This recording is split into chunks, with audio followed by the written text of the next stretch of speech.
So Volvo seems to be killing it when it comes to selling the XC40 and the XC60 and the XC90, their SUV lineup, but when it comes to selling sedans, they seem to be struggling a bit. And that seems to be the case with every car brand out there, as everybody's obsessed with SUVs and crossovers. Don't ask me why.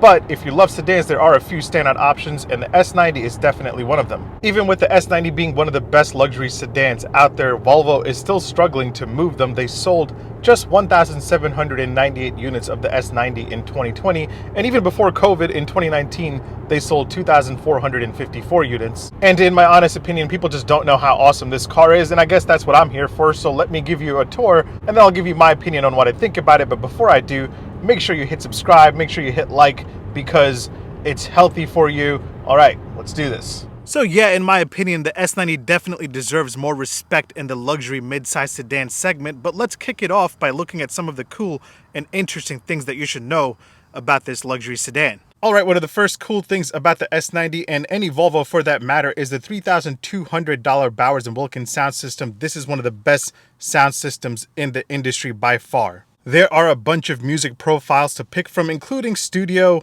individual stage, concert hall, which is my absolute favorite. And for 2021, I've seen they've added jazz club, but concert hall by far is the best setting in here. It sounds like you're actually in a concert. But yeah, if there's any option that you should add in your Volvo, if you're buying a new Volvo, is the $3,200 Bowers & Wilkins sound system. Yes, it's expensive, but it's definitely worth it. All right, next up, so if you've been looking at Volvos for a while, you definitely know the crystal shifter. It looks really, really nice, and especially at nighttime, it looks really nice when it's lit up.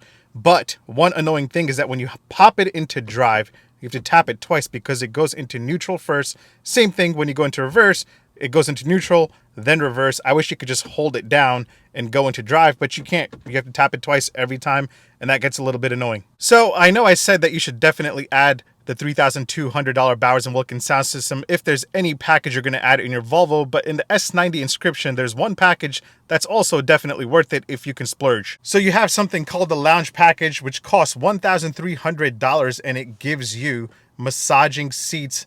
Yes, I know I don't like massaging seats as much because they don't really do anything for your back, but this one actually feels really, really nice. The lounge package also adds a rear luxury armrest, which you can pull down by using this latch right here.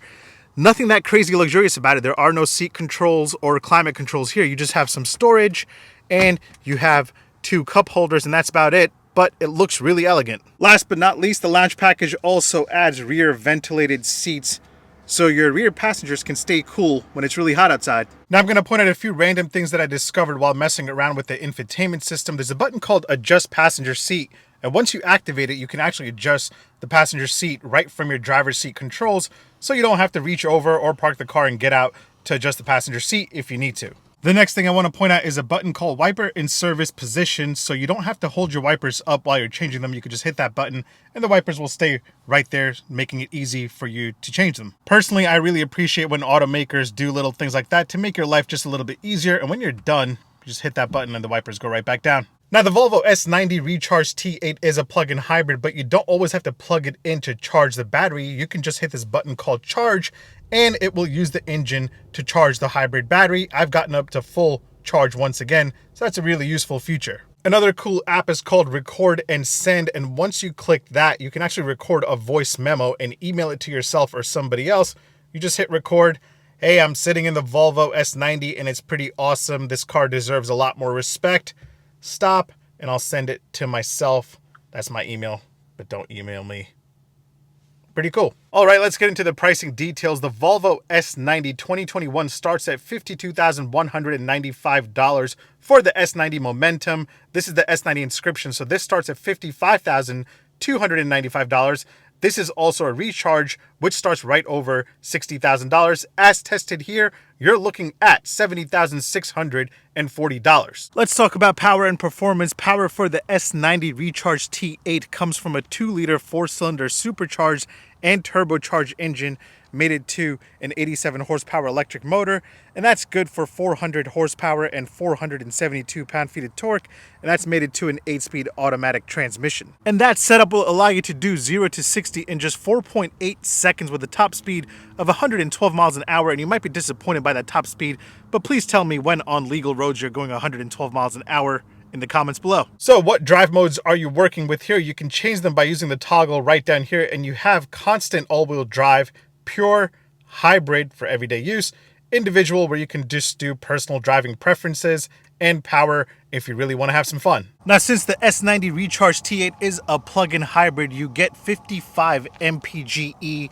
I'm averaging, after a couple days of driving, a total of 24.4 miles a gallon. So you decide whether a plug-in hybrid is worth it over a gasoline model. All right, next up, let's take a closer look at the exterior design of the new S90, because it's not much different than the outgoing model years, but it still looks pretty elegant. Personally, I've always been a huge fan of the exterior design of the S90. It's very bold and handsome and continues that way for the 2021 model year, although Volvo has made some minor changes, including a new grille that caves slightly inward. There's also an updated design to the rear taillights. Not that much, but they do look a little bit better. Other than that, you can't really tell the difference between the 2019, 2020, or 2021 model year, and that's not entirely a bad thing if you want to grab a used S90. You still have the cool Thor hammer styled headlamps, and all Volvo S90 inscription models come standard with 19-inch wheels.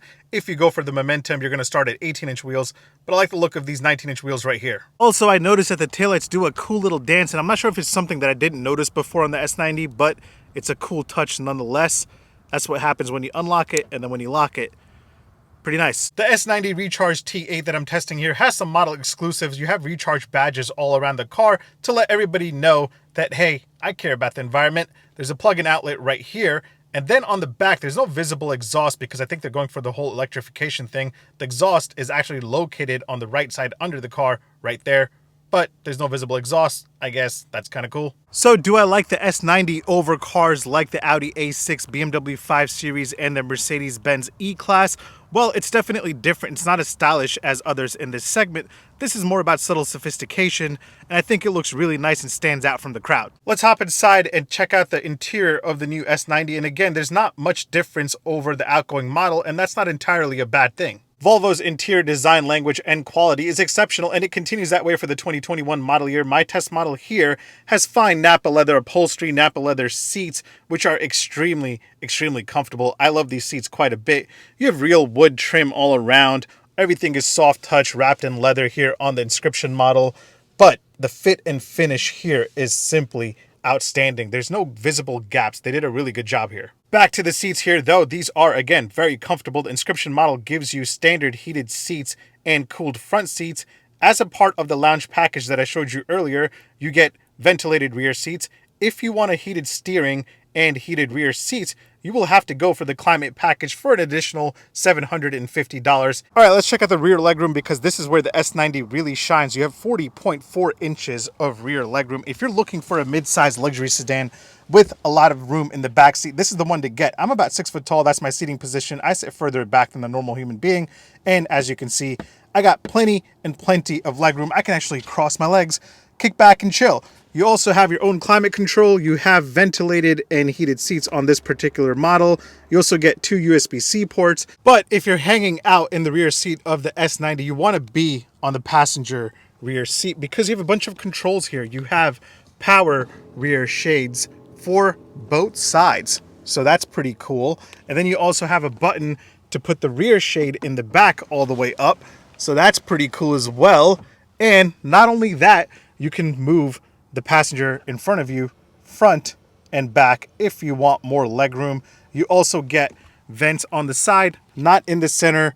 It's cool to have them on the side because you could direct them right towards yourself. And right up here, there's a place to hook your jacket or whatever have you if you're a businessman riding in the back seat of an S90. And that being said, the S90 feels like more of an executive sedan than other models in this segment. This is all about comfort, luxury, and convenience. As for tech, you have a digital gauge cluster display, which looks pretty nice. You also have a 9-inch touchscreen display for the Volvo Senses system. I've gone into great detail into this infotainment system in my Volvo XC90 review, so if you want a deeper dive, check that out. But just a quick overview, this is your home screen, and when you swipe right, you're welcomed by all your safety and some other settings, and then you can swipe left, and you have all your apps here, and you have your sound settings, FM radio, Sirius XM, and things like that. But overall, Volvo's Sensus infotainment system has improved quite a bit. It used to be pretty glitchy when it first came out, but now it's pretty smooth. You do have Apple CarPlay, you do have Android Auto, so that's a big plus. Now, before I give you my opinion on how it is to drive the S90 Recharge T8, let me point out a few random things that I love to show all of you. You have 4 cup holders, 2 in the front for the front passengers, and 2 in the back under the luxury rear armrest right there. Pretty cool. Here are what the keys look like for the Volvo S90 and any other Volvo out there, really. You have your lock, unlock, trunk, and panic button right there. It actually feels like it's wrapped in nice, fine Napa leather. This is a very nice key. Let's hear the door open and close sound from the outside and from the inside. Very, very solid. Also, since the S90 Recharge T8 is a plug-in hybrid, there are times where the engine isn't running, so it makes a cool little beeping sound when you're reversing it. Take a listen.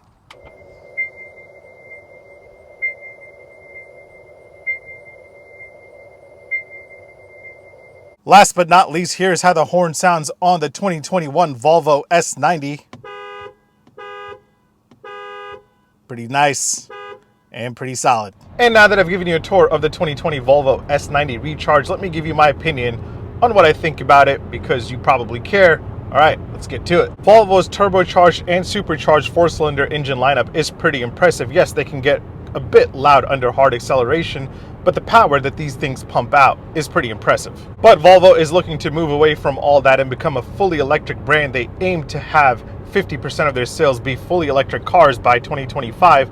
So that's a thing. And they seem to be pretty serious about it. If you go to Volvo's website, their USA website, you'll see the cars organized by electric cars, hybrid cars, and then other cars, which is all the gasoline powered cars. Right now, the only fully electric Volvo that you can buy is the XC40 Recharge, and all other models are just plug-in hybrids like the S90 Recharge here, which used to be previously known as the S90 T8e AWDE all-wheel drive. Alright, so all that electric stuff aside, the Volvo S90 here is a pretty impressive option in this segment. This thing here competes with the Audi A6, the BMW 5 Series, and the Mercedes-Benz E-Class. However, it is significantly larger than all those options, and it offers much more legroom.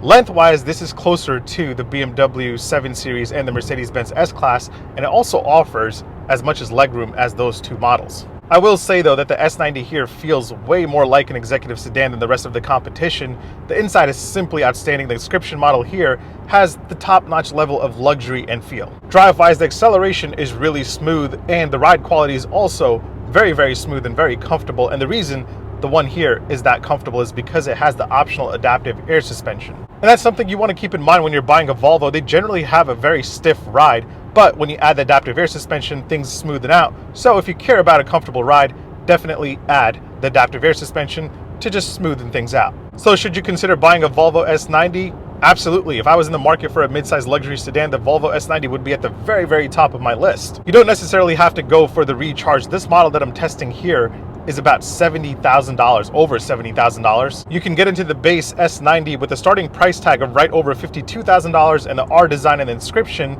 can be had for right over $55,000. Either way, thanks for watching. I'll see you next week. Make sure you hit subscribe, make sure you hit like, make sure you follow me on Instagram and on TikTok. My handle is at omardrives. I don't know if this is the @ sign from now on.